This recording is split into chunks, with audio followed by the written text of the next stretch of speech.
Detective Sarah Chen pushes open the wrought iron gate of 1847, Magnolia Street, the hinges screaming against the October wind like tortured metal. The Duvall mansion looms before her, a rotting tooth against the gray New Orleans sky, its Victorian gingerbread trim blackened with decades of neglect and something darker that seems to seep from the wood itself. She's here because Marcus Duvall, husband to the youngest sister, Evangeline, vanished 3 days ago, leaving behind only his wedding ring on the kitchen counter and a half-eaten breakfast growing cold on bone china plates. The wind carries the impossible scent of magnolia blossoms, sweet and cloying in the autumn air where no flowers should bloom. Sarah's boots crunch on gravel that hasn't been properly maintained in years, weeds pushing through the stones like grasping fingers. Every step toward the mansion's front door feels heavier than the last, as if the very ground resists her presence. Evangeline waits in the doorway, her pale hands trembling as she clutches a lace handkerchief that looks older than she is. At 28, she possesses an otherworldly beauty that seems almost translucent, her dark hair pulled back severely from a face that could have graced a Victorian morning portrait. Her skin has the porcelain quality of someone who has never seen direct sunlight, and her eyes hold depths that speak of sorrows too old for her young face. Behind her, 2 older women emerge from the shadows of the doorway like ghosts materializing from memory. Celeste and Vivienne, both widows themselves, both carrying the same haunting beauty and the same hollow stare that suggests they've looked into darkness and found it looking back. They move with the synchronized grace of mourning doves, their black dresses rustling like raven wings in the still air. Detective Chen, Evangeline's voice barely rises above a whisper, each word carefully measured as if speaking too loudly might shatter something fragile. "Thank you for coming. I don't know what else to do. Marcus wouldn't just leave. He promised he'd never leave me like the others left my sisters." The statement hangs in the air between them, loaded with implications that make Sarah's detective instincts sharpen. She studies the 3 women, noting how they stand together in perfect formation, their positioning both protective and somehow predatory. There's something choreographed about their grief, as if they performed this scene before. Celeste, the eldest at 34, steps forward with the practiced grace of someone accustomed to tragedy. Her movements are fluid, almost hypnotic, and when she speaks, her voice carries the formal cadence of old Southern gentility mixed with something that might be resignation or acceptance. "Detective, you should know that our family has experienced loss before. My husband Thomas disappeared 2 years ago. The police said he simply abandoned us, but Thomas would never." She pauses, her pale hand fluttering to her throat where a thin gold chain catches what little light filters through the overcast sky. "And my Charles," Vivienne interrupts, her voice carrying the brittle edge of someone who has cried all her tears and found only dust where emotion once lived. "Gone without explanation 18 months past. They all said the same thing, that he grew tired of me, that he found another woman. But Charles loved me. They all loved us." The way she says it makes Sarah's skin crawl. Not because it sounds false, but because it sounds too true, too absolute. There's something in Vivienne's tone that suggests love so complete it might be dangerous, devotion so total it could consume. Sarah studies the 3 women, noting how they stand together like mourning doves gathered at a grave, their black dresses seeming to absorb what little light penetrates the overcast sky.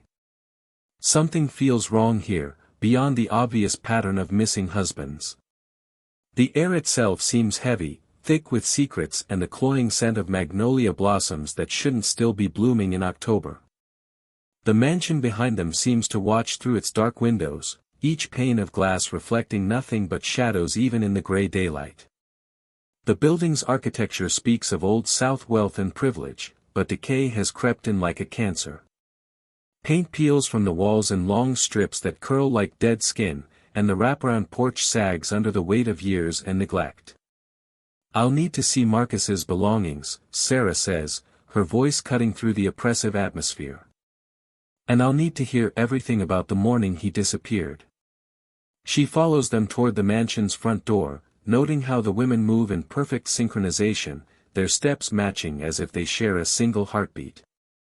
The porch boards groan under her weight, the sound echoing strangely in the still air. Hanging baskets dangle from the ceiling, filled with flowers that should have died weeks ago but continue to bloom in defiance of the season. As she crosses the threshold, Sarah feels a chill that has nothing to do with the weather. The temperature seems to drop 10 degrees the moment she steps inside, and her breath mists slightly in the sudden cold. The floorboards creak beneath her feet with sounds like whispered warnings, each step announcing her presence to whatever watches from the shadows. The interior of the mansion is a study in faded grandeur. Crystal chandeliers hang from high ceilings, their prisms catching and fracturing what little light penetrates the heavy curtains.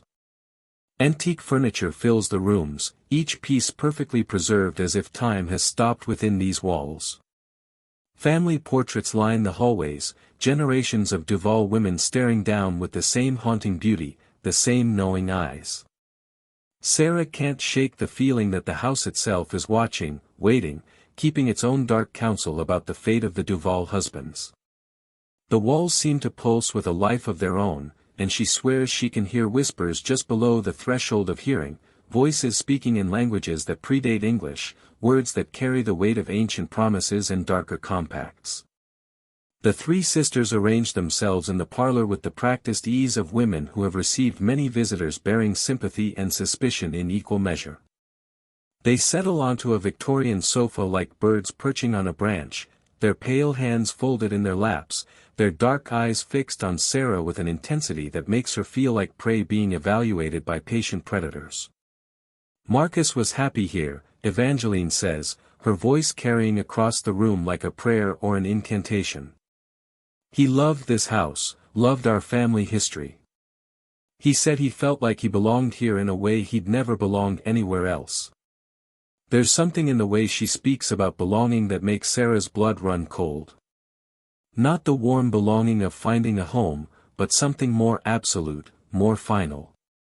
As if Marcus had been claimed rather than welcomed, possessed rather than embraced. The October wind rattles the windows like skeletal fingers seeking entry, and somewhere in the distance, Sarah swears she can hear the sound of digging. If three sisters, each beautiful and devoted, kept losing their husbands to mysterious disappearances, would you believe it was just terrible luck, or would you suspect something darker was at work?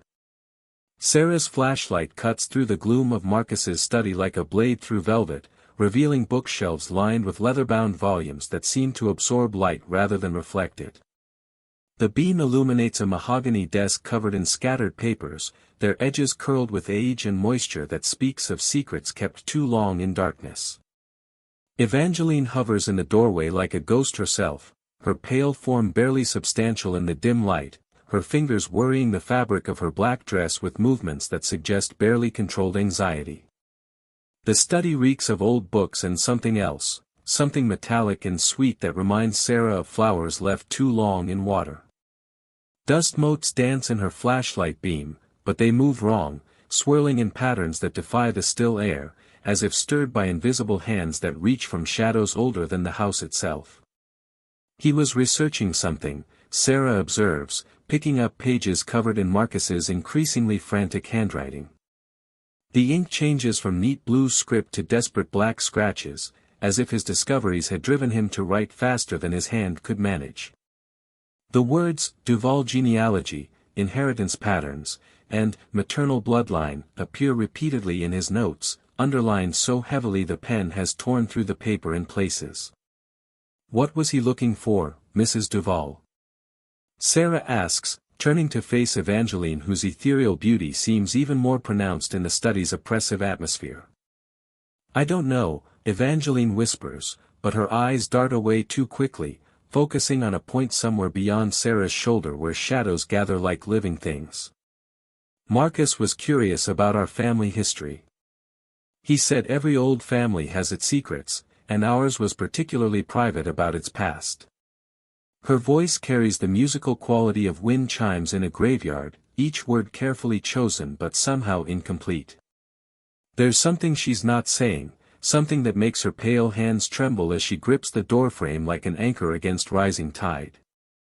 Sarah finds a family tree sketched on yellowed paper, the parchment so old it crackles at her touch. The genealogical chart traces the Duvall line back 5 generations, each branch carefully documented in the same flowing script that appears throughout the house's records. What strikes her immediately is the pattern that emerges like a curse written in blood and abandonment. Duvall women married, bore children, and inevitably became widows. Not through war or disease or the natural progression of age, but through disappearance. Husbands who simply vanished, leaving behind wives who never remarried and children who grew up in houses haunted by absence and the lingering scent of magnolia blossoms that bloomed regardless of season. This goes back to your great-great-grandmother Isadora, Sarah says, running her finger along the genealogical chart, feeling the paper's texture change under certain names as if they've been traced by countless fingers over the decades. Every generation, the same thing. Duvall women marry, their husbands disappear, and the women raise their daughters alone in this house. How do you explain that? The question hangs in the air like incense, sweet and suffocating. Evangeline's reflection in the study's dark window seems to waver, as if she exists only partially in this world, one foot always planted in shadows that reach back through generations of women who have stood in this same room, answering this same question. Celeste appears behind her sister with the fluid grace of spilled mercury, her presence announced by the soft rustle of silk that sounds like whispered secrets. In the study's dim light, her face takes on an otherworldly quality, her skin so pale it seems translucent, revealing the blue tracery of veins beneath like a roadmap to somewhere forbidden. Our bloodline carries a burden, detective, Celeste says, her voice carrying the weight of centuries and the resignation of women who have accepted their fate long before understanding its true cost. Some might call it a curse. Our men, they're called away. That's how our grandmother explained it to us when we were children, sitting in this very room, learning the stories that came with our inheritance. Called away by what? Sarah's voice sharpens with professional skepticism, but something in the older woman's tone makes her skin crawl like insects walking across a grave. The temperature in the room seems to drop another degree, and her breath begins to mist in the suddenly frigid air. By what we were born to serve, Vivienne says from the hallway, her voice carrying from the shadows like an echo from the past.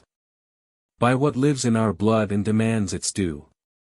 By what chose our family long before we had the power to choose it back. Sarah turns to find all 3 sisters now standing together in the study's entrance, forming a semicircle that seems to compress the room's dimensions. In the dim light, their pale faces seem to glow with an inner luminescence that has nothing to do with health or youth, and their dark eyes reflect her flashlight beam like mirrors polished with tears and time. For a moment, she feels like prey surrounded by predators, though the women seem fragile as porcelain dolls.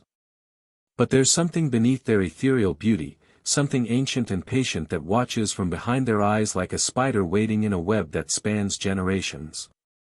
The family tree rustles in Sarah's hands despite the absence of any breeze, the paper seeming to move of its own accord. Names leap out at her from the yellowed surface: Jean-Baptiste Hébert, 1891. Louis Thibodeau, 1923. Robert Landry, 1954. Each man's name followed by a marriage date and then nothing, no death certificate, no divorce papers, no record of their existence beyond the moment they became part of the Duvall family story. I think, Sarah says carefully, folding the genealogy chart with hands that have begun to tremble slightly, I need to speak with some neighbors. Someone must have seen something when these men disappeared.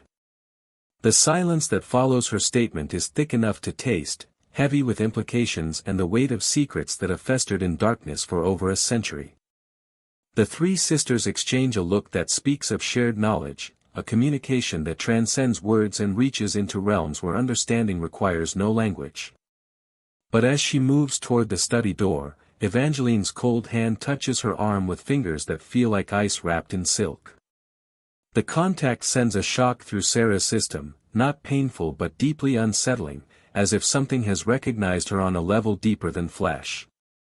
Detective, you should know, people in this neighborhood have learned not to ask questions about the Duvall family. Evangeline's voice carries across the study like a funeral dirge. We've lived here longer than anyone remembers. We've seen families come and go, watched the city change around us, but we remain. Some things are better left undisturbed. Her words carry the weight of warning and threat in equal measure, delivered with the sweet smile of someone who has never had to raise her voice to be obeyed. There's something in her tone that suggests consequences for curiosity, prices paid by those who dig too deeply into soil that has been cultivated with more than water and sunlight. Outside, the October wind rattles the windows like skeletal fingers seeking entry, and Sarah realizes that the feeling of being watched isn't coming from the sisters at all. It's coming from the house itself, from walls that have absorbed decades of secrets and are eager to keep them. The very structure seems to pulse with a malevolent life, breathing in rhythm with something that sleeps beneath its foundations and feeds on devotion turned to desperation. As she leaves the study, Sarah can feel the weight of the genealogy chart in her pocket like a stone that threatens to drag her down into depths she's not prepared to explore. But she's a detective, trained to follow evidence wherever it leads, even when it leads into darkness that has been carefully tended for over a century. The magnolia scent grows stronger as she moves through the mansion's halls, sweet enough to make her nauseous, thick enough to coat her throat with perfume that tastes of flowers and something else, something that reminds her of earth freshly turned and promises written in blood. Mrs. Adelaide Treem sits in her kitchen next door, her arthritic hands wrapped around a steaming cup of chicory coffee that fills the small room with its bitter aroma. At 83, Adelaide has lived on Magnolia Street longer than anyone, and her rheumy eyes hold the weight of decades spent watching and waiting, recording and remembering things that others prefer to forget. The kitchen table between them is worn smooth by countless conversations, its surface marked with the circular stains of coffee cups and the deeper grooves carved by worry and time. The afternoon light filtering through gingham curtains casts everything in sepia tones, giving the room the quality of an old photograph yellowed with age. But there's nothing nostalgic about Adelaide's expression as she studies Detective Sarah Chen across the scarred formica surface, her weathered face etched with lines that speak of knowledge too heavy for one person to carry alone. You asking about the Duvall sisters? Adelaide's voice carries the musical cadence of old New Orleans, but there's fear underneath the melody, trembling like a bass note that resonates in frequencies too low for comfort. Child, I've been watching that house since I was a girl, and I can tell you something ain't natural about them women.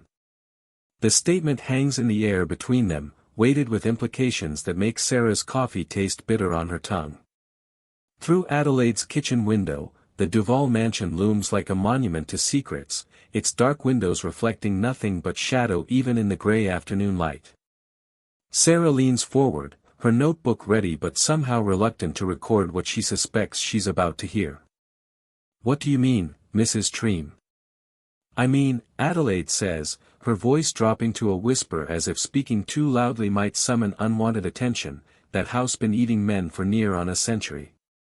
My grandmother told me stories about Isadora Duvall, how she married that poor boy Jean-Baptiste Hébert in 1889. He was a good man, worked the docks, loved that woman something fierce. One morning, he just wasn't there anymore. Like he never existed at all. The old woman stands with effort, her joints protesting the movement with soft pops and creaks that echo strangely in the quiet kitchen. She shuffles to an antique secretary desk that dominates one corner of the room, its pigeonhole stuffed with papers and its surface covered with the detritus of a life spent observing others' tragedies. My grandmother kept records, Adelaide explains, retrieving a worn leather journal that looks older than the house itself. She was a suspicious woman, thought something needed to be documented. Said if nobody wrote it down, it was like it never happened at all. Look here. Sarah examines pages filled with careful handwriting in faded brown ink, the script elegant but somehow urgent, as if the writer feared running out of time. Dates and names chronicle a century of disappearances, each entry noting a Duvall marriage followed by a mysterious vanishing that left behind only questions and the lingering scent of flowers that bloomed out of season. Jean-Baptiste Hébert, 1891. Louis Thibodeau, 1923. Robert Landry, 1954. The list continues through the decades, each entry accompanied by brief notes that grow increasingly disturbed as the pattern becomes undeniable. No body found. Left no trace. Wife claims ignorance. Police investigation ended abruptly. But what about the police reports? Sarah asks, though her voice lacks conviction. Surely someone investigated these disappearances. Detective, Adelaide interrupts, her voice carrying the weight of someone who has watched justice fail repeatedly. You ever hear of people having influence? Old money, old families with roots that go deep as cypress trees in swamp water. The Duvalls, they got connections. Always have. Police come, they ask a few questions, they write up their report saying the men abandoned their families, and that's the end of it. She returns to the table with the journal and something else, a hand-drawn map of the neighborhood that shows property lines and structures with the precision of someone who has studied every detail for decades. Red X marks appear at regular intervals, each one representing a house where tragedy has struck with clockwork precision. Sarah studies the map more carefully, noting patterns that make her detective instincts scream warnings. The disappearances always happen within the first 2 years of marriage. Always at night. No signs of struggle, no indication they plan to leave. And here's what else, Adelaide says, pointing to her map with a finger that trembles slightly. Every time one of the men goes missing, people report strange things. Lights in the Duvall basement at all hours. Sounds coming from underneath the house, digging sounds, like someone preparing a grave. And the smell. What smell? Adelaide's face contorts with disgust and something deeper, a fear so old it's become part of her bones. Magnolias. Even in winter, even when them trees should be bare and dormant, the whole block reeks of magnolia blossoms. Sweet enough to make you sick, strong enough to cover up other things. She moves to her back window and points toward the Duvall property with a gesture that seems reluctant, as if even acknowledging the view might invite unwanted attention. See that garden behind their house? Beautiful, ain't it? All them magnolia trees, that perfect lawn, them flowers that bloom year-round like something out of Eden. Sarah follows her gaze to the Duvall grounds, noting how the vegetation seems impossibly lush for October. The magnolia trees stand like sentinels, their white blossoms glowing against the dark bark with an intensity that seems almost supernatural. The lawn is perfectly manicured, each blade of grass uniform in height and color, creating a carpet so flawless it looks artificial. You know what used to be there, before Isadora Duvall planted all that beauty? Adelaide's voice carries across the kitchen like a funeral bell. Sarah shakes her head, though something in her gut already knows she doesn't want to hear the answer. A cemetery. Small family plot from the original Spanish land grant. When the Duvalls bought the property, they moved the headstones but left the bodies. Said it was too expensive to relocate the remains. So they just planted over them. Adelaide's reflection in the window glass seems to waver like heat shimmer. Now tell me, detective, what kind of garden grows so beautiful on top of old bones? The question hangs in the air like smoke, acrid and inescapable. Sarah feels the familiar chill she experienced in the Duvall mansion, but here in Adelaide's warm kitchen, the cold seems to come from inside her bones, radiating outward like infection. The afternoon light filtering through the curtains suddenly seems dimmer, as if clouds have moved across the sun, but when Sarah glances outside, the sky remains unchanged. It's as if the very act of speaking these truths has summoned shadow, called darkness from whatever realm it inhabits to gather around their conversation like interested listeners.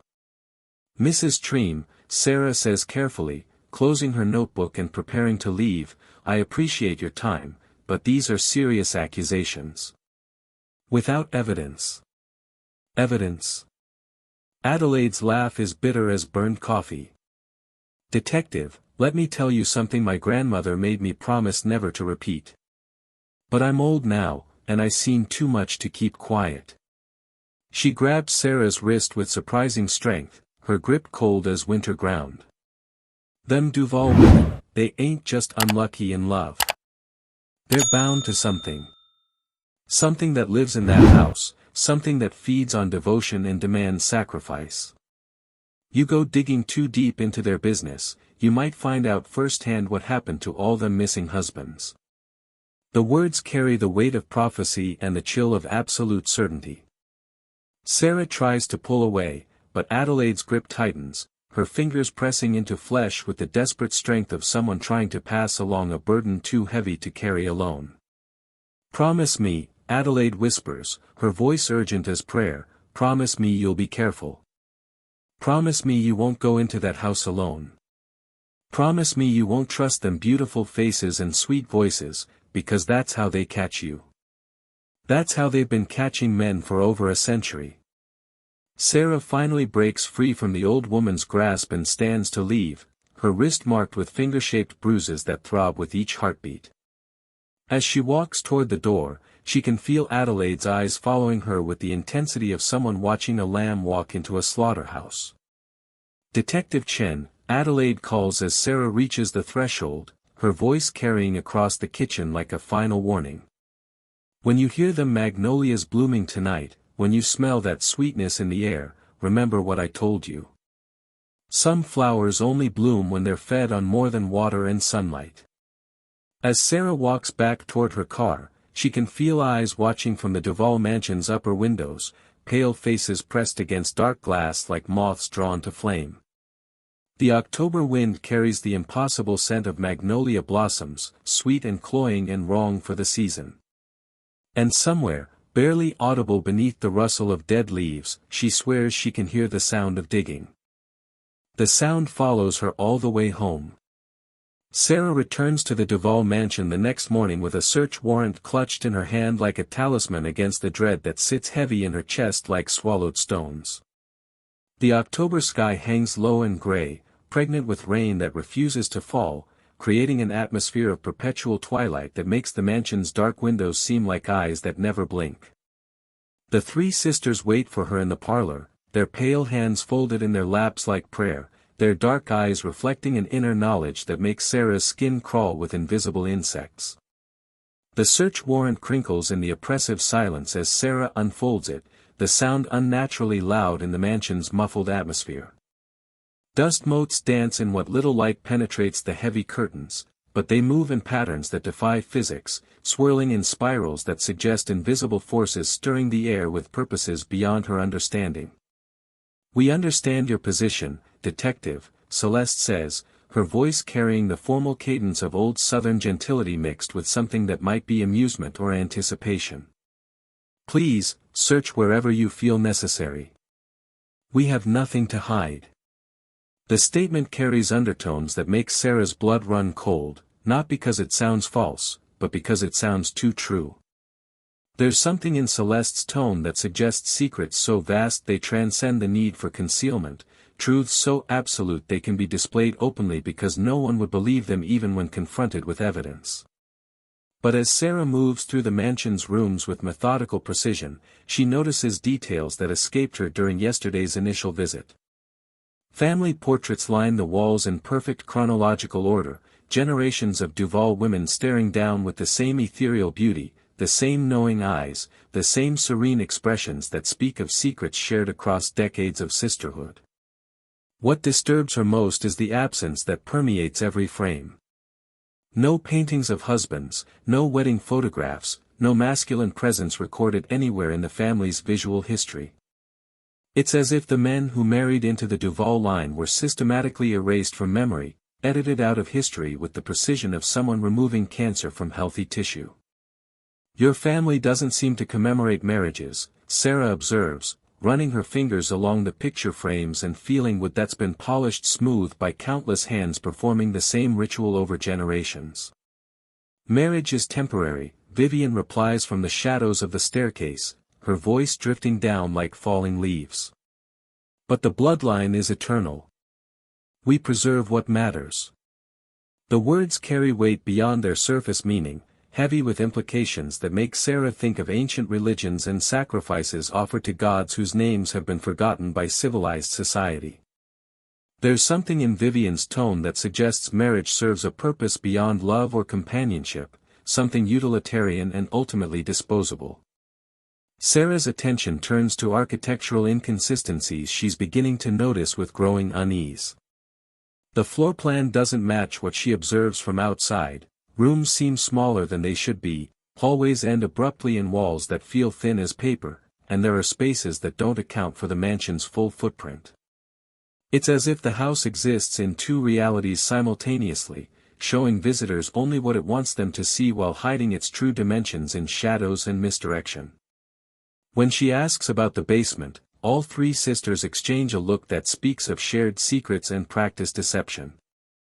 The glance passes between them like electricity, quick and charged with meaning that transcends language and reaches into realms where understanding requires no words. The basement is old, Evangeline says carefully, her voice carrying across the parlor like wind through a cemetery. The foundation dates to the original Spanish construction. It's not safe, the stairs are rotted, the floor is unstable. We keep it locked for insurance purposes. But Sarah's trained eye catches the lie with the precision of someone who has spent years reading human deception. The basement door, when she examines it, shows recent use that contradicts Evangeline's careful words. The brass lock is well oiled, its surface free of the tarnish that should accumulate on neglected metal. The hinges move silently when she tests them, their pins lubricated with care that speaks of regular maintenance.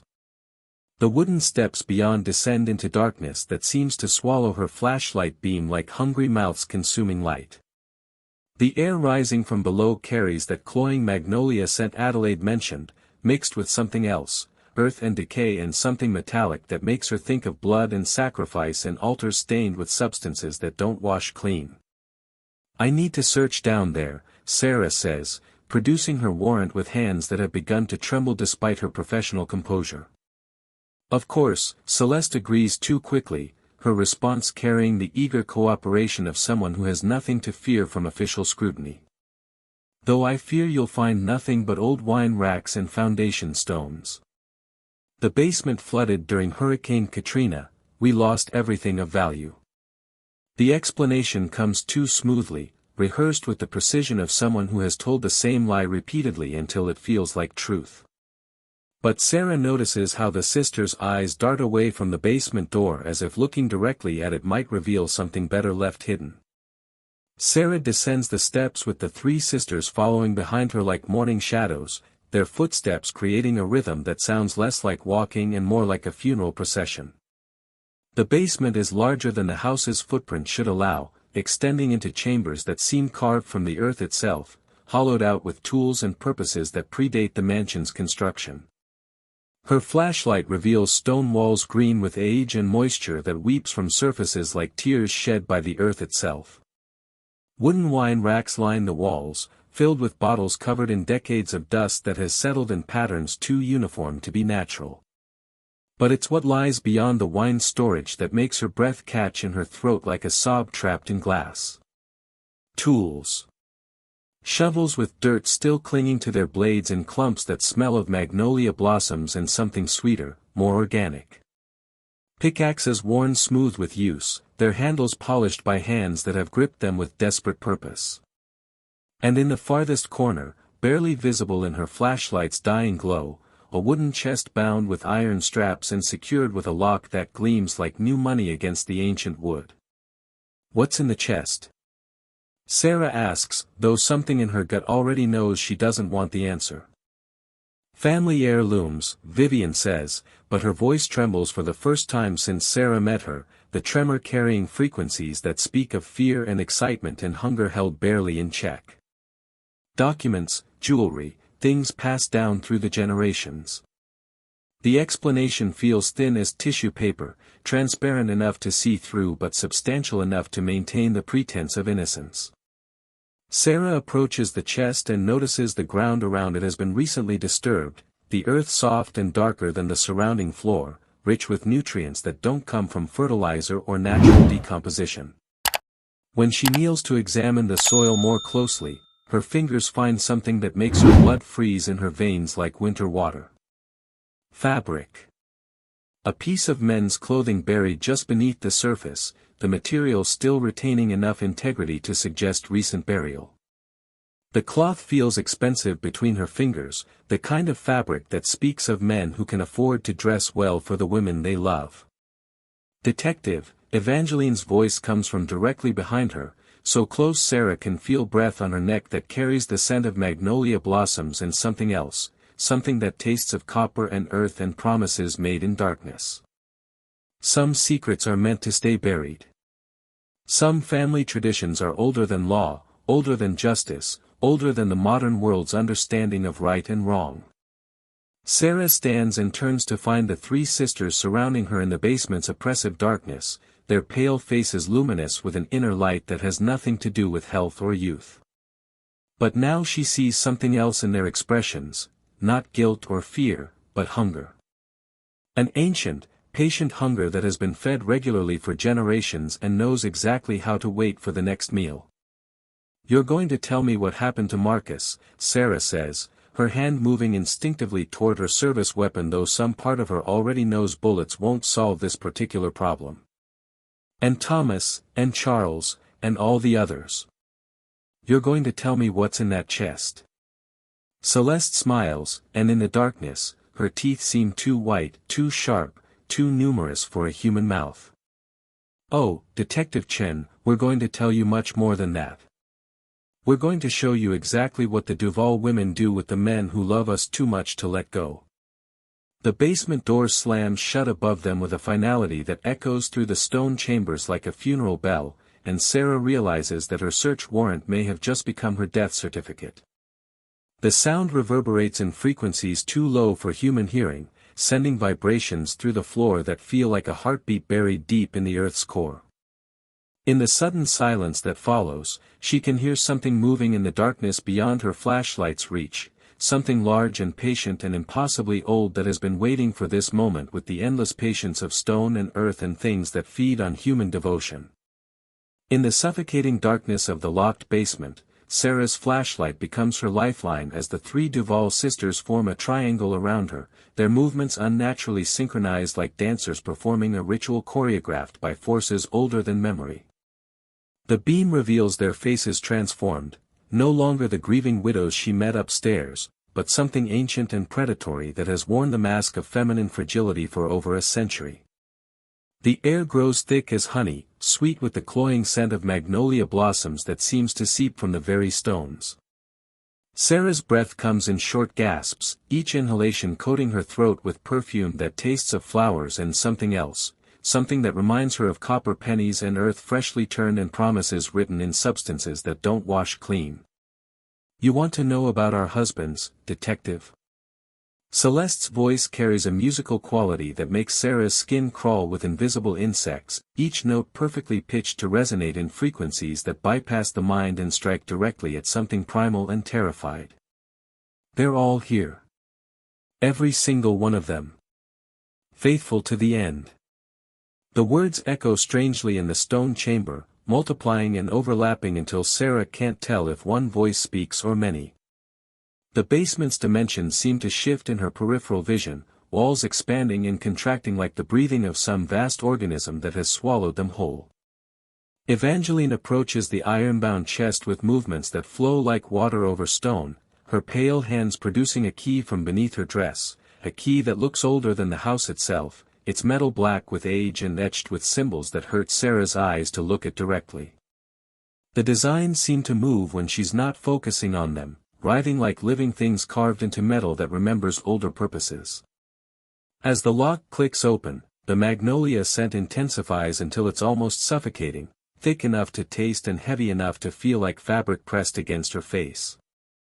Sarah's flashlight begins to flicker despite fresh batteries, the beam wavering as if something in the darkness feeds on electricity and light and the confidence they provide.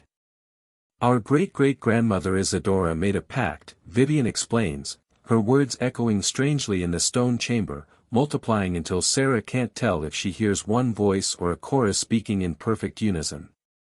She was dying, you see. Consumption was eating her alive, and she had a daughter to raise. So she made a bargain with something older than New Orleans, older than America itself. The chest creaks open with a sound like bones breaking, and Sarah's flashlight illuminates contents that make her stomach lurch with revulsion and terror in equal measure. Not heirlooms or documents, but remnants arranged like shrine offerings, wedding rings that catch the light with the gleam of promises broken, watches that have stopped at moments of final understanding, wallets that still carry photographs of women who smiled with innocent love. But underneath the objects, she glimpses something worse that makes her blood freeze in her veins. Photographs. Recent photographs of herself taken from angles that suggest surveillance, watching, patient observation. Images of her leaving her apartment, walking to her car, entering the police station, a visual record of her life compiled with the thoroughness of someone preparing for inevitable possession. The entity that answered Isadora's prayer was simple in its demands, Celeste continues, running her pale fingers over the collection of masculine treasures with the reverence of someone tending a sacred altar. Feed it love. Feed it devotion. Feed it the life force of men who would die for us, and in return, it would keep the Duvall women young, beautiful, and alive far beyond natural lifespan. The truth hit Sarah like a physical blow, knocking the air from her lungs and sending her stumbling backward until her shoulders hit the stone wall. The basement's temperature drops another 10 degrees, and her breath begins to mist in air that tastes of magnolia blossoms and something else, something that reminds her of communion wine and promises sealed with blood. "You're talking about murder," Sarah gasps, though even as she speaks the words, she knows they're inadequate to describe what she's witnessing. "These men trusted you, loved you. Loved us enough to die for us," Evangeline corrects with gentle patience, her voice carrying the tone of someone explaining simple mathematics to a confused child. "That's the beauty of the covenant, detective. We don't kill them. We simply accept their sacrifice. The entity does the rest." Vivienne moves to another section of the basement, where Sarah's light reveals something that makes her gorge rise like acid in her throat. An altar carved from a single block of stone, its surface stained dark with substances that have soaked so deeply into the rock they've become part of its molecular structure. Around its base, the earth is disturbed in patterns that suggest regular use, geometric designs that hurt to look at directly. Each marriage is a ritual, Vivienne explains with the matter-of-fact tone of someone discussing gardening or cooking, her pale hands tracing symbols in the air that seem to linger after her fingers pass. "We choose men who love completely, desperately, without reservation. Men who would give anything for us." And eventually, the entity claims what was offered.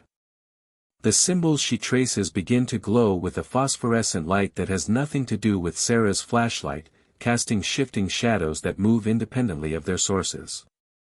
The basement fills with whispers in languages that predate human speech, voices speaking words that carry the weight of promises made in darkness and sealed with substances more binding than blood. Marcus discovered the family genealogy, Evangeline adds, approaching Sarah with the fluid grace of a predator stalking prey that has nowhere to run. He became suspicious about the pattern of disappearances. So we had to accelerate the timeline. The entity was hungry anyway, it had been months since Charles was claimed.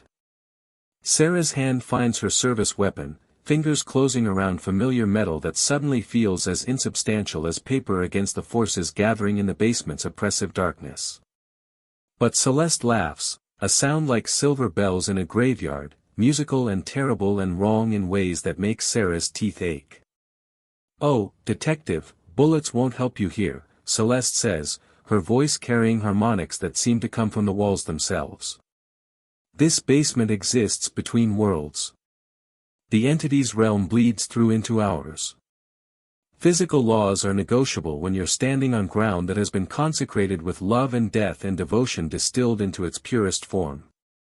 As if to demonstrate, Sarah's flashlight begins to flicker more violently despite fresh batteries, the beam strobing like a dying heartbeat.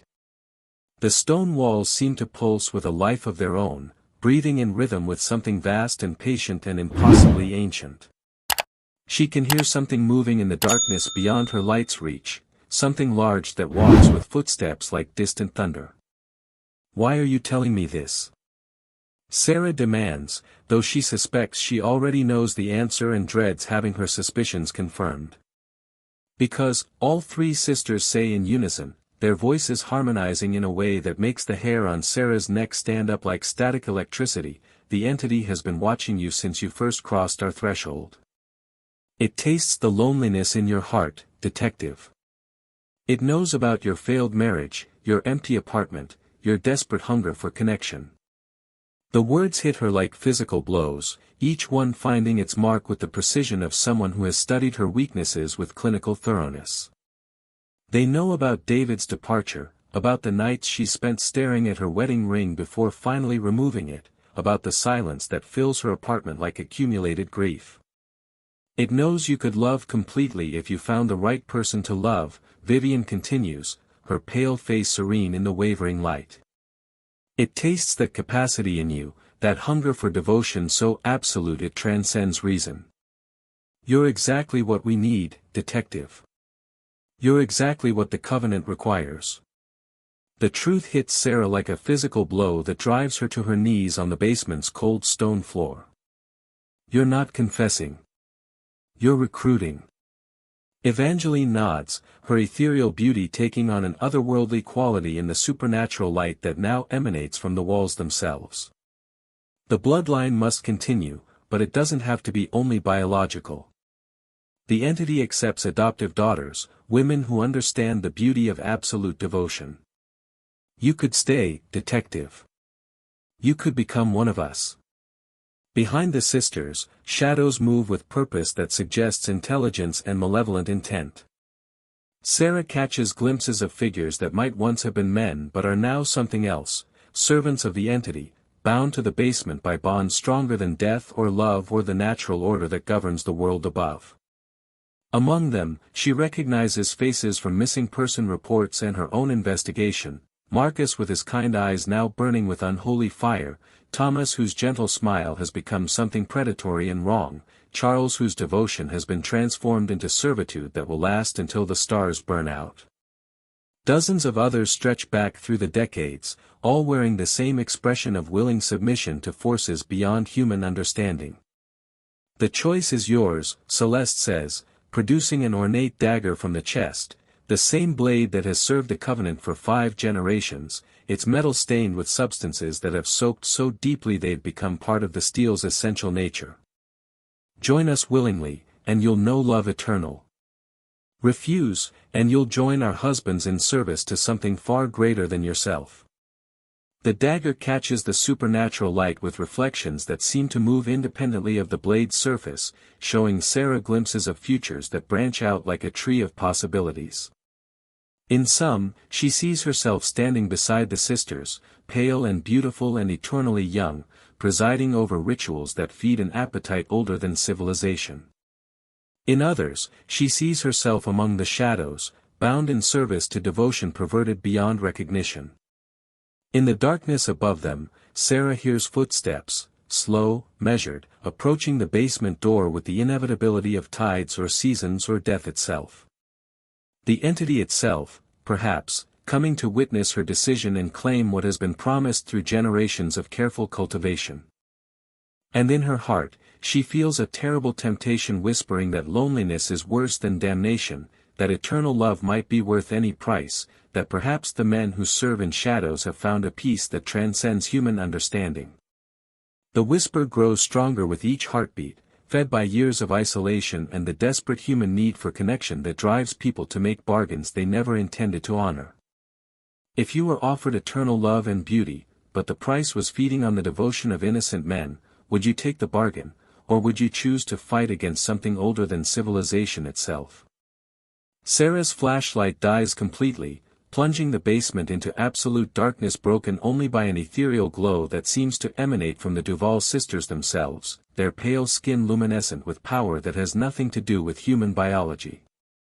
In the suffocating blackness, she hears the basement door creak open above them with the groan of wood that has witnessed too many secrets, and footsteps descend the wooden stairs, footsteps that don't sound quite human, each impact resonating through the stone foundation like a funeral bell tolling for the living.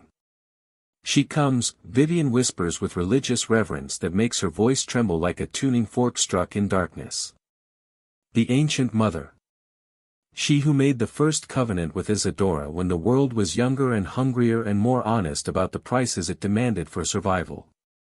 The temperature in the basement drops 20 degrees in seconds, and Sarah's breath mists in the suddenly frigid air that tastes of winter graveyards and promises made in languages that predate human speech. But the cold isn't just atmospheric, it seeps into her bones, into her soul, carrying with it the weight of centuries and the hunger of something that has fed on human devotion since before recorded history began documenting the ways people destroy themselves for love.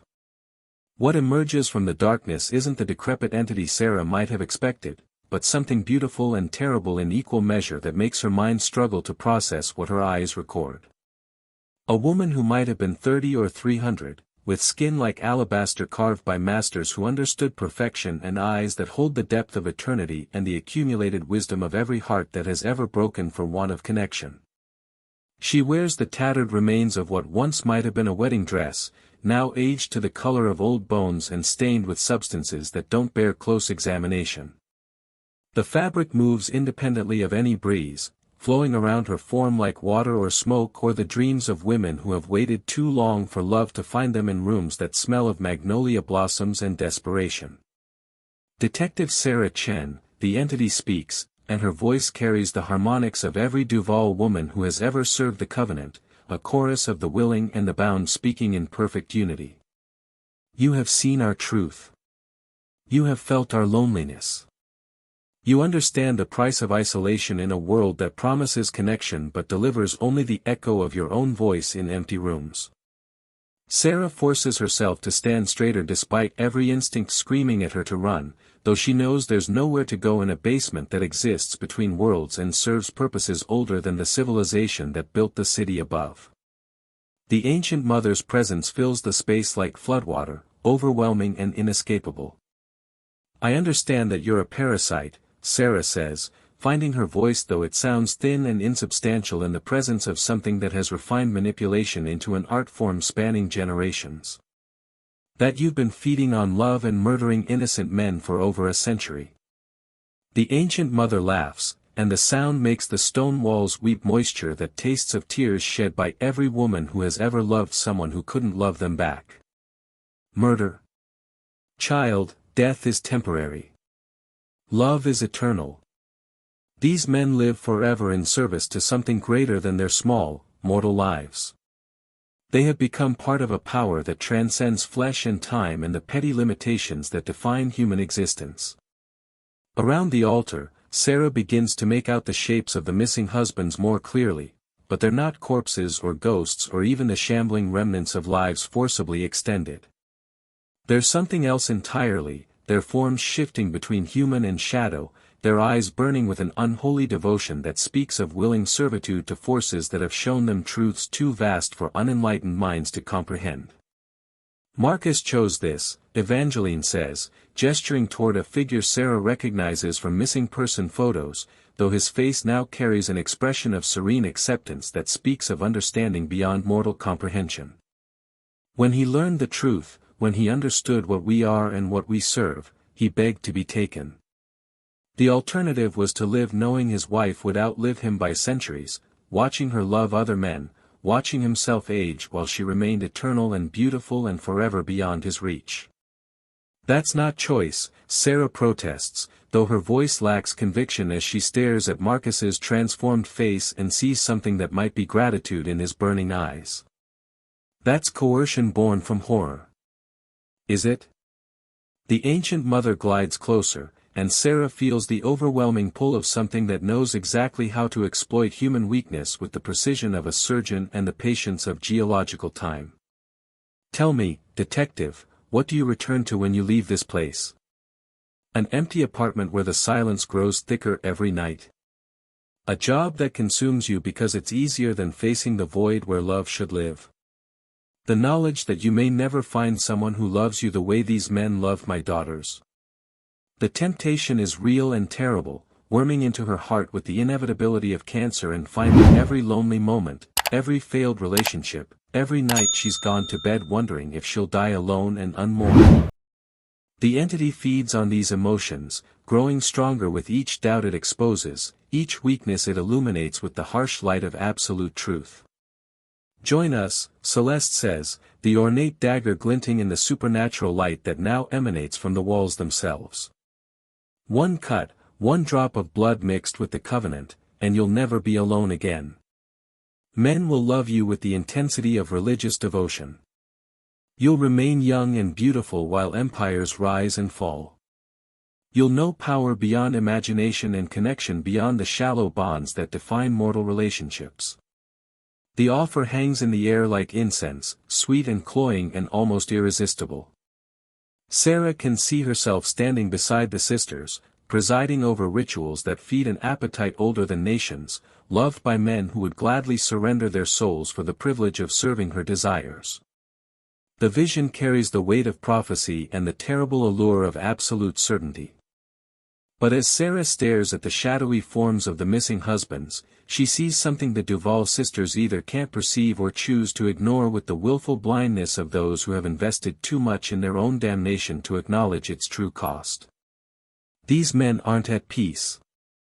Behind their burning eyes, she glimpses trapped souls screaming silently, bound by chains of perverted love to serve an appetite that can never be satisfied, will never be content, will always demand more devotion than any heart can safely give. You're wrong about me, Sarah says, finding her voice and her courage simultaneously in the recognition that some things are worse than loneliness. Yes, I'm lonely.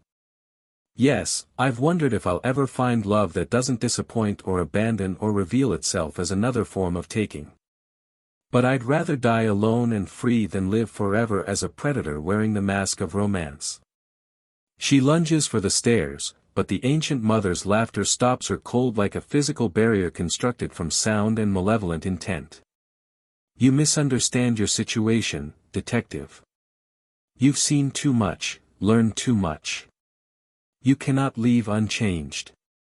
The only question is whether you join us willingly or we bind you to service as we have the men. The shadowy forms of the missing husbands begin to move, approaching Sarah with the mechanical precision of devoted servants whose wills have been subsumed into something larger and more terrible than individual desire. But as Marcus reaches for her with fingers that trail darkness like smoke, Sarah sees something in his eyes, a flicker of his original self, trapped and pleading for release from bonds he lacks the power to break. You want to know what love really is? Sarah shouts, pulling her service weapon and pointing it not at the sisters or the entity, but at the gas line she spotted during her initial examination of the basement's ancient infrastructure. Love is letting go. Love is sacrifice without expectation of return. Love is freeing someone from chains, even if it costs you everything you thought you wanted. The ancient mother's expression shifts from amusement to rage as she realizes Sarah's intention, her beautiful face contorting with fury that reveals the predator lurking beneath the mask of maternal concern. You would destroy us all. Kill the innocent with the guilty. Condemn yourself to save those who chose their fate willingly. I'd free them all, Sarah corrects, and pulls the trigger with the calm certainty of someone who has finally understood the difference between love and possession, between devotion and servitude, between connection and consumption. The explosion that follows shakes the foundation of the mansion and sends flames racing through the wooden structure above like purifying fire released from decades of careful containment. But in the split second before the blast consumes everything, Sarah sees the shadowy forms of the missing husbands smile with genuine gratitude as the bonds that held them finally shatter like chains made of crystallized tears. In her final moments, as fire and debris rain down around her like judgment rendered in flame and falling stone, Sarah Chen feels something she's never experienced before, the profound satisfaction of a love so pure it requires nothing for itself and gives everything for others. The knowledge that sometimes the greatest act of devotion is knowing when to let go. The basement fills with light that has nothing to do with the fire above, and for one impossible moment, Sarah glimpses the faces of every man who has ever been bound to the covenant. Marcus and Thomas and Charles and dozens of others stretching back through the decades, all wearing expressions of relief and gratitude and something that might be love purified of possession and refined into its most essential form. Then the fire takes everything, and silence falls like benediction over ground that has finally been cleansed of appetites too old and too hungry to exist in a world that still remembers the difference between love and damnation. 6 months after the Magnolia Street fire, Detective Ray Castillo parks his patrol car in front of the blackened foundation that was once the Duvall mansion, the engine ticking as it cools in the oppressive Louisiana heat that makes the air shimmer like water above hot stone. The insurance investigators ruled it a gas explosion caused by old pipes and poor maintenance, their reports filed with the bureaucratic efficiency of people who prefer simple explanations to the alternative truths that hide in shadows and feed on human longing. But Ray has read Sarah Chen's case files, studied her notes with the obsessive thoroughness of someone who knew her well enough to recognize the difference between professional paranoia and genuine terror.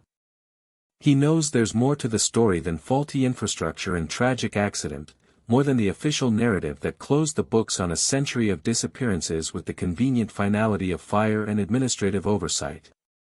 The missing persons cases were quietly closed after the fire, filed away in cabinets that smell of dust and forgotten justice.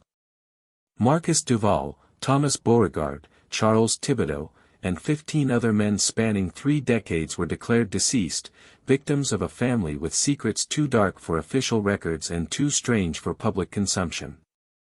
The 3 Duvall sisters were presumed dead as well, no remains were found, but the fire burned so hot it consumed everything organic down to ash and bone fragments that could have belonged to anyone or no one at all. But Ray isn't here because of the official reports or the insurance settlements or the property developers who circle the ruins like vultures sensing opportunity in tragedy. He's here because of what Adelaide Treem told him 2 days ago, words that have been eating at him like acid on metal, corroding his ability to sleep or focus on cases that don't involve ancient hungers and perverted devotion. The elderly neighbor sits on her front porch now, wrapped in a quilt despite the Louisiana heat that makes normal people seek air conditioning in shade. At 84, she's become the unofficial keeper of Magnolia Street's memory, and what she remembers troubles her sleep with dreams that taste of magnolia blossoms and sound like digging in the dark. "They ain't gone, Detective," Adelaide says as Ray approaches her porch with footsteps that sound too loud in the oppressive silence that has settled over the neighborhood like grief made audible. That fire should have ended it, but some things run too deep to burn away. Some hungers are older than the flesh that feeds them. Ray settles into the wooden chair beside her, notepad ready but not hopeful, his pen trembling slightly in fingers that have started to shake whenever he thinks about Sarah Chen's final case. In 6 months of investigating her disappearance, he's learned that the truth about the Duvall family exists in the spaces between official reports and witness statements, in the realm of things that can't be proven but can't be dismissed by anyone who has seen the evidence written in ash and abandonment. "What do you mean, Mrs. Treem?" Adelaide points toward the mansion's foundation with a gnarled finger that trembles with age and something deeper, a fear so old it's become part of her bones, as essential to her existence as calcium or marrow. "Look at that ground, Detective.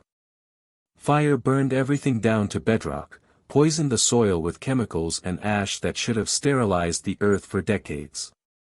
Nothing should grow there for years, maybe generations. So tell me why them magnolia trees are blooming again." Ray follows her gaze and feels his blood chill like winter water in his veins. Among the blackened stones and twisted metal that mark the mansion's grave, new growth has indeed emerged with the persistence of weeds and the beauty of cultivated flowers. Not the struggling vegetation you might expect after such destruction, but lush magnolia trees that seem impossibly mature for their age, their branches heavy with white blossoms that glow against the charred backdrop like ghosts made flesh. Plants are resilient, Ray says, but his voice lacks conviction and his words sound hollow even to his own ears. Resilient?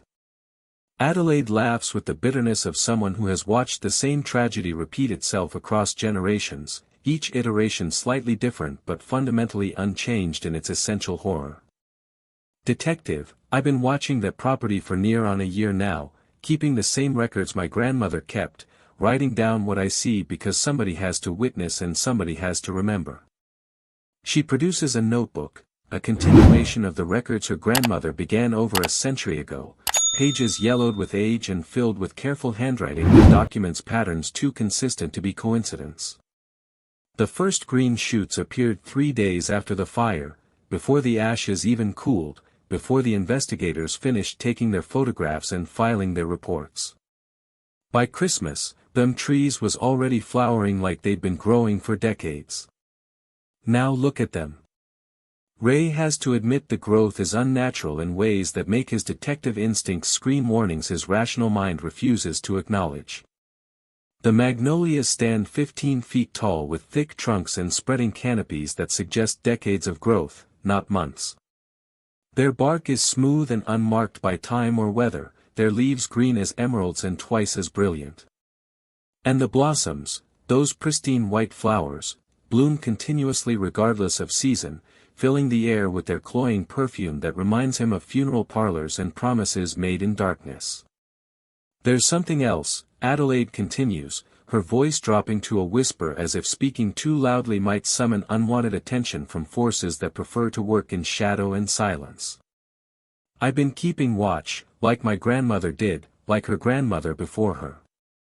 Writing down what I see, who comes and goes, what changes and what stays the same. New folks been moving into the neighborhood, detective. Young couples, newlyweds full of hope and happiness and that particular blindness that comes from thinking love can conquer anything. She opens her notebook to recent entries, pages filled with careful observations that read like surveillance reports compiled by someone who understands that patterns matter more than individual incidents. The Hendersons moved into the blue house at the end of the block 6 months ago. Married 6 months before that, both of them glowing with that new love radiance that makes everything seem possible.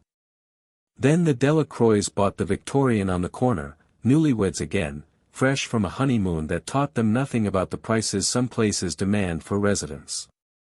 Adelaide's finger traces down the page, highlighting names and dates and observations that create a disturbing pattern when viewed in aggregate.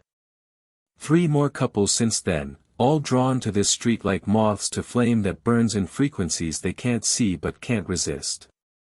Every one of them includes at least one spouse who bears a striking resemblance to the Duvall sisters. Not identical, you understand, but similar enough to make me wonder what survived that fire and what learned to wear new faces.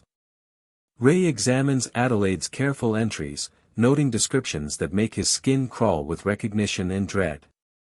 Every new couple follows the same template, devoted husbands paired with ethereally beautiful wives who possessed the same otherworldly quality that made the Duvall sisters so captivating and so dangerous. You think they're related to the Duvalls somehow? Ray asks, though he suspects the answer will be more complicated than family trees and genetic inheritance. I think, Adelaide says with the careful precision of someone who has learned to speak truth in words that won't be dismissed as senile rambling, that some hungers are too old and too deep to die with the flesh that feeds them. That entity Detective Chen described in her notes, the ancient mother, she didn't come from this world, and maybe she didn't die in it either. Maybe she just learned to spread herself thinner, plant seeds in soil that's been prepared by generations of careful cultivation. As if summoned by their conversation, a young woman emerges from the Henderson house at the end of the block, her movements flowing with the liquid grace of someone who has never known uncertainty or want. She's beautiful in that ethereal way that made the Duvall sisters so captivating, with pale skin that seems to glow from within and dark hair that absorbs light like it's hungry for illumination. She waves at them with the practiced grace of someone accustomed to being watched, and Ray notices how her smile never quite reaches her eyes, which hold depths that speak of knowledge accumulated across lifetimes. That's Claire Henderson, Adelaide murmurs, her voice barely audible above the sound of wind through magnolia blossoms that shouldn't be blooming in the autumn heat. "Moved here from Houston," she says, "but I checked the records, detective. Called in favors from people who owe me decades of coffee and conversation. There's no birth certificate for Claire Henderson in Texas. No school records, no work history, no documentation of her existence before she appeared here 6 months ago, like she materialized from desire and desperate need." Ray watches Claire Henderson water her garden with movements that seem almost ritualistic, each gesture deliberate and purposeful in ways that suggest ceremony rather than casual maintenance. The flowers she tends are all magnolias, white blossoms that mirror those growing on the ruins across the street, creating a visual echo that makes the entire block feel like an extension of the same malevolent garden. When the wind shifts, carrying their perfume toward Adelaide's porch, Ray catches something underneath the sweetness that makes his stomach clench with recognition. Something metallic and dark that reminds him of blood and earth and secrets buried so deep they've become part of the landscape's essential nature. "What do you want me to do, Mrs. Treem?" Ray asks, though he suspects he already knows the answer and dreads the responsibility it will place on his shoulders. "Same thing Detective Chen tried to do," Adelaide replies, her roomy eyes filled with a lifetime of watching horrors repeat themselves with the persistence of seasons and the inevitability of tides. "Keep watching. Keep recording. Keep fighting even when nobody believes you and everybody thinks you're losing your mind to conspiracy theories and paranoid delusions." As evening falls over Magnolia Street like a curtain drawn across a stage where the same play has been performed for over a century, Ray notices lights beginning to flicker on in the houses where the new couples live. Warm, yellow glows that speak of domestic happiness and marital bliss, the kind of illumination that makes people think of safety and belonging and love that transcends the petty concerns of mortality.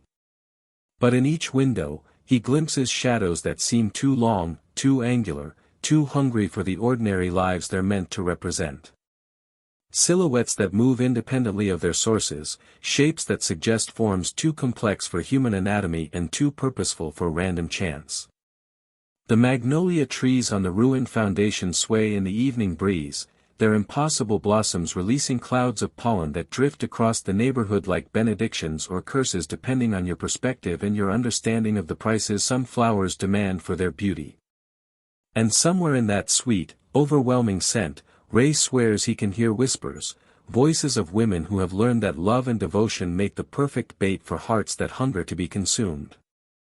Sarah Chen's sacrifice freed the husbands bound to the original Duvall covenant, shattered chains forged from perverted love and tempered by decades of willing submission. But some appetites are older than buildings, deeper than foundations, stronger than fire and more persistent than death. They simply find new forms, new faces, new ways to feed on the endless human capacity for love and the terrible prices people will pay to never be alone. As Ray drives away from Magnolia Street, his rearview mirror reflecting magnolia blossoms that glow like stars in the gathering darkness, he sees Claire Henderson watching from her porch. She raises her hand in farewell, and in the twilight that makes everything seem possible and nothing seem certain, her smile looks hungry enough to swallow the world and patient enough to wait for it to offer itself willingly. The Duvall sisters are dead, consumed by fire that burned hot enough to cleanse a century of accumulated sin. But their legacy lives on in every new wife who arrives on Magnolia Street carrying the weight of an ancient covenant and the promise of love eternal, for those willing to pay the price in blood and devotion and the slow surrender of everything that makes them human. The covenant has evolved, learned to spread itself across multiple hosts instead of concentrating its hunger in a single family line. Now it feeds through a network of beautiful women who understand that love is the most powerful addiction humanity has ever developed, and the most profitable harvest for entities that remember when the world was younger and hungrier and more honest about the appetites that drive it toward damnation. If you've stayed with this story to the end and felt the chill of ancient hungers that never truly die, comment, "Some hungers are too old to burn."